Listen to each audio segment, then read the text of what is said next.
Hello, this is Chef John from foodwishes.com with Farmer Cheese Dumplings. That's right, I'm going to show you the simplest, easiest dumpling recipe I know. And just so everyone's clear, we're talking about American-style dumplings. And this technique will work no matter what you decide to simmer these on top of, whether it's a sauce or a soup or a stew. And just in case you can't decide, I'm going to show you what I used, which depending on how thick you make it, could be a sauce, a soup, or a stew. So that's what we're going to do. And to get started, we will melt a lot of butter over medium-high heat in some kind of saucepan or skillet that's at least 2.5 or 3 inches deep. And we will also need something with a lid. And then once our butter's hot, we'll go ahead and toss in some chopped up boneless, skinless chicken thigh, or of course the meat of your choice. And we will cook that stirring for a few minutes, or until we get a little bit of browning on that meat. All right, we don't need a lot, but we do want some. And not only is this going to help us achieve a gorgeous color, but just imagine the flavor going into that butter. Come on, I said imagine it. That's better.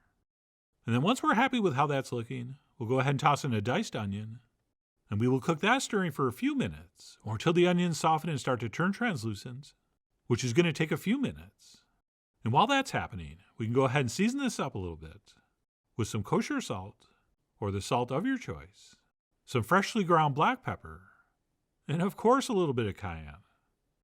And we'll stir that in, and we'll wait for sauteing onions to do what sauteing onions do, which as I mentioned is get soft and translucent. And once that's happened, we can go ahead and toss in our flour, and we will stir that in and continue cooking for another 2 minutes or so to form, yes, a roux, R-O-U-X. And I'm adding about a 1/4 cup, but how much you add depends on how thick you want this. Okay, if you wanted this thicker, you could add twice that much, or split the difference. Totally up to you. I mean, you guys are after all the kings of what's simmering underneath your dumplings. And no, you don't have to use any flour. But no matter how much you use, once that roux is cooked for a few minutes, we can go ahead and transfer in our chicken broth, or stock, preferably homemade, but that's not a deal breaker. And we don't judge in front of you. And we'll go ahead and stir that in. And because my chicken broth was cold and the roux was hot, there will be no lumps. And that is just science. I mean, you can try to get lumps and you won't be able to. So we will stir that in and wait for this to come up to a simmer. And while we're waiting, if we're going to use it, we can toss in our carrots and celery and or any other vegetables you're in the mood for. But anyway, what's going to happen is this is going to start to simmer. And once it does, we're going to lower our heat down to medium-low, or whatever will maintain a nice steady simmer. And then because I remembered I had it, I'm also going to toss in some freshly picked thyme leaves, which are never not good with any kind of stewed chicken thing. And then all we need to do is simmer this on medium-low for about 45 minutes, or until this mixture reduces down a little bit and thickens up nicely. And if everything goes according to plan, it should look something like this. And as far as what to call this, we could go with sauce or gravy or soup or stew, depending on how thick we make it. Which again depends on how much flour you put in, and or how far you reduce this down. But since these dumplings are starch bombs, I don't really want this too thick. So for me this is perfect.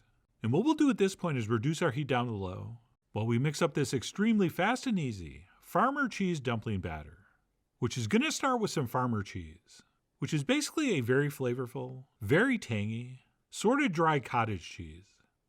And hopefully you can find it, but if you can't, use any soft cheese you want. Or you can actually use milk with some grated sharp cheese, like a cheddar. And we will give you some different options in the written recipe.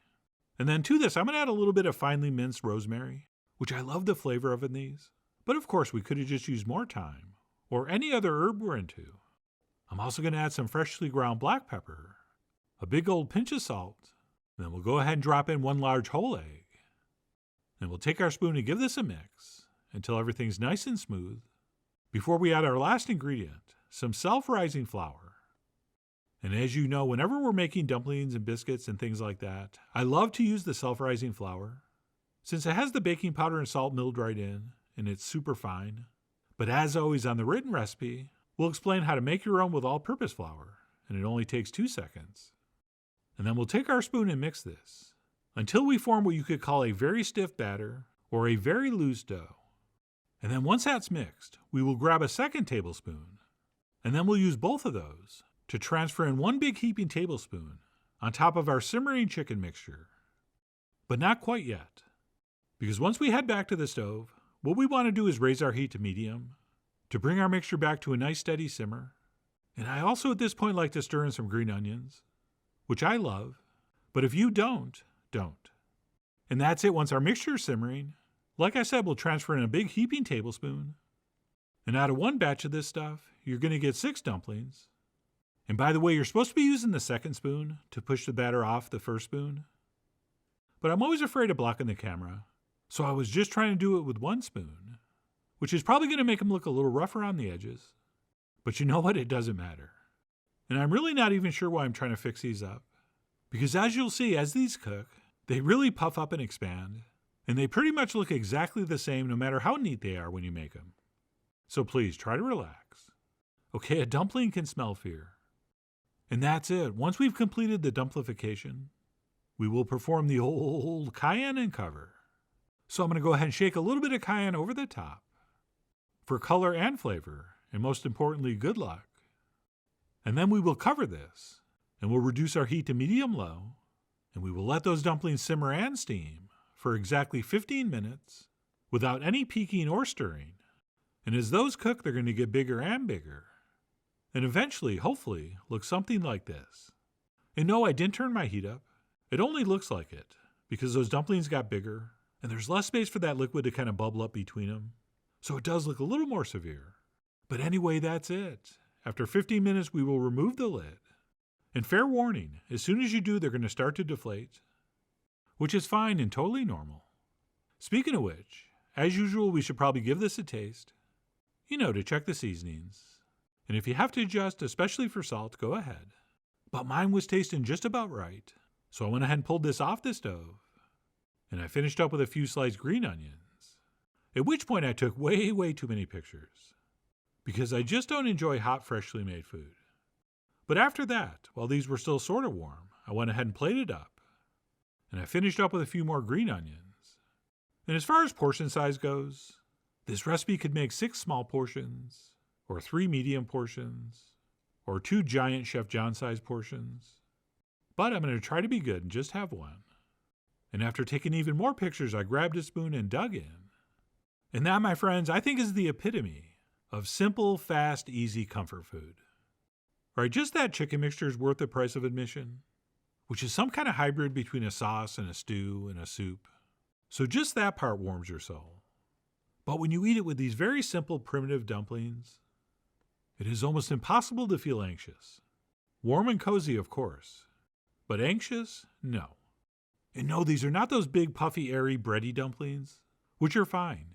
But this style of cheese dumpling is definitely denser and moister, but at the same time still very light and tender. Okay, this is still sort of like a bread dumpling, but we're getting a little bit of a pasta-like feel. Right, maybe sort of like a very light, perfectly made gnocchi. Right, not quite that dense, but vaguely reminiscent.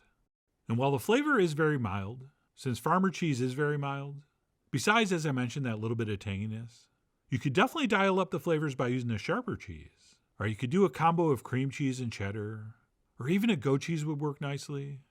And yes, of course you could use a nice creamy feta. Although in that case, be careful with the salt amounts. Oh, and pro tip, if you finish your dumpling before the rest of the stuff in the bowl is gone, just simply transfer one more in and carry on. I know you're thinking, you said you were only going to have one. Well, actually what I said was I was going to try to have one. And I did. I tried and I failed, so I'm having 2. And if I'm being totally honest, this is the first time I've ever written these ingredient amounts down, since I normally just wing it, and it comes out different every time, which if you haven't heard is one of the most fun parts about cooking. But anyway, what I'm trying to say is feel free to experiment, and not just with different kinds of cheeses and herbs and seasoning. Okay, you can also experiment with more or less flour, since that will of course affect the texture of the final product. But no matter what you do not overthink this. It is not a recipe that should be overthunk. Okay, I'm sure you overthink lots of other things in life, so give yourself a little break. But anyway, that's it. My extremely simple method for making farmer cheese dumplings, which will work beautifully on any kind of simmering flavorful liquid, including some simple canned soup. All right, you throw it in a pot, and by the time it's come up to a boil, your cheese dumpling batter's ready.